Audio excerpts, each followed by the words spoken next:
Hidayah ini pilihan atau takdir, Ustaz? Oke, baik. Hidayah adalah pilihan atau takdir. Ini diinspirasi oleh kejadian-kejadian. Dulu pas saya masih baru-baru nikah, itu saya ada pernah dengar gosip, masih luar biasa. Ya itu nggak bisa dihindarin. Kenapa? Buka TV semua gosip acaranya gitu ya. Saya dengar gosip ada seorang seleb yang non Muslim nikah sama yang perempuan muslimah, paham ya? Jadi seleb non muslim nikah sama muslimah. Menariknya adalah kan harusnya nggak boleh nih, kan laki-laki yang non muslim kan nggak boleh nikah sama perempuan yang muslim, jelas ya? Yang menarik adalah bapaknya itu dipanggil haji dan katanya ustadz lokal, ustadz setempat. Dia bilang ya sudah mau gimana lagi, ini sudah takdirnya Allah. Ya kalau takdirnya Allah kita harus beriman kepada takdirnya Allah. Saya bilang ngawur. Kenapa ngawur? Itu bukan takdir. Kenapa? Nikah itu pilihan bukan takdir. Tiba-tiba Anda brojol kayak saya, Cina, sipit, itu takdir, paham teman sekalian? Saya nggak bisa protes karena itu takdir. Saya lahir di Indonesia itu takdir. Maka saya nggak pernah membahas kenapa saya bisa lahir di Indonesia. Karena itu takdirnya Allah. Tapi menikah dengan siapa, lalu kemudian punya anak berapa, itu adalah ada bagian dalam usaha kita. Di situ bisa dipahami ya. Nanti mengenai berapa banyak kita tarik itu kayak panah.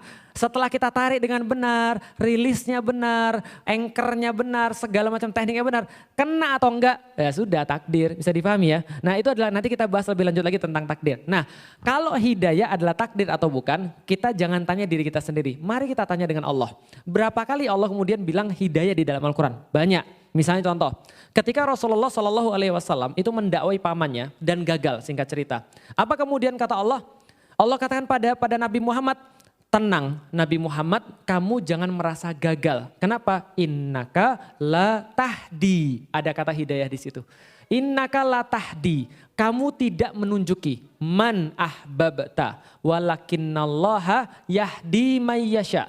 Wa huwa a'lamu bil muhtadin. Maka katanya Allah, wahai Muhammad, kamu tidak memberikan hidayah. Akan tetapi hidayah itu adalah Allah yang kasih dan Allah lebih tahu. Oke, berarti di sini ada hidayah yang Allah sudah bilang ini adalah hak prerogatifnya Allah. Menariknya lagi di dalam suratul Kahfi, Anda baca setiap pekan, insya Allah di situ ada kata-kata yang mau beriman maka beriman, yang mau kafir maka kafir. Silahkan, Allah nggak akan dirugikan oleh semuanya itu.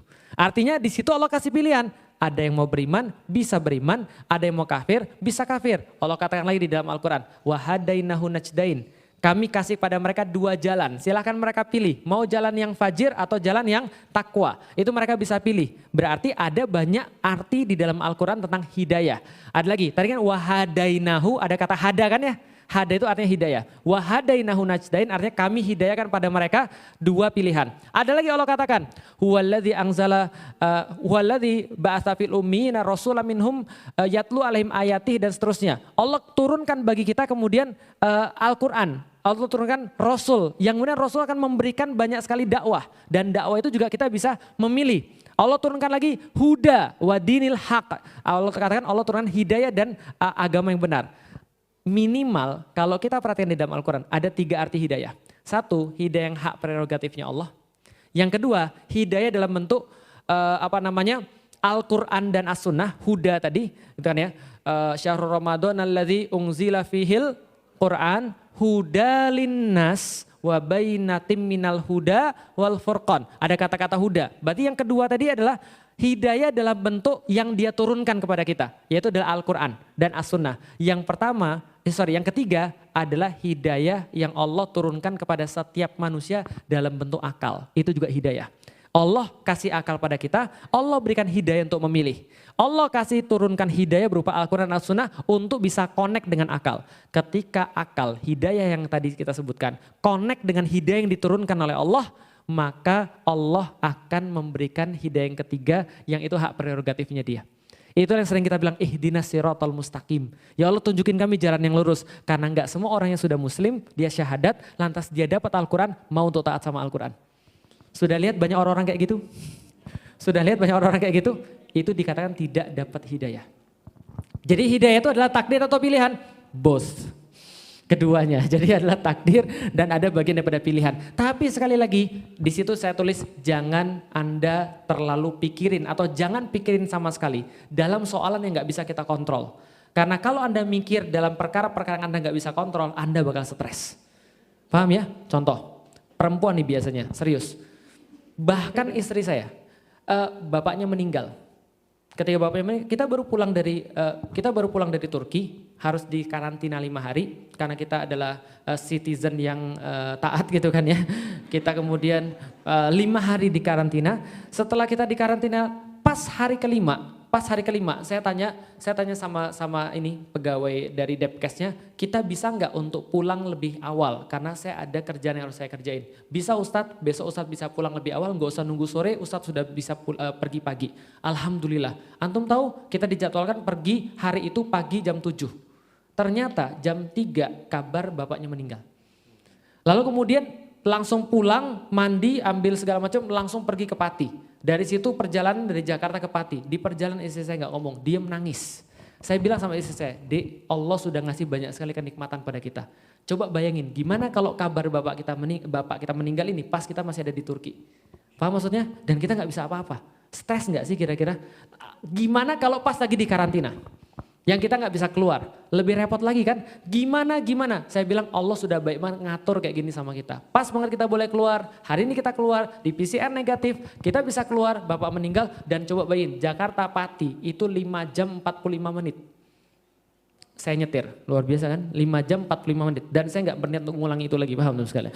5 jam 45 menit, itu rekor saya itu, 5 jam 45 menit. Saya nggak tahu itu kayak bumi dilipat itu kayak gitu kan ya. Jadi saya bilang sama istri saya, dia di mobil bilang apa? Andai bapak masuk ke rumah sakit lebih awal.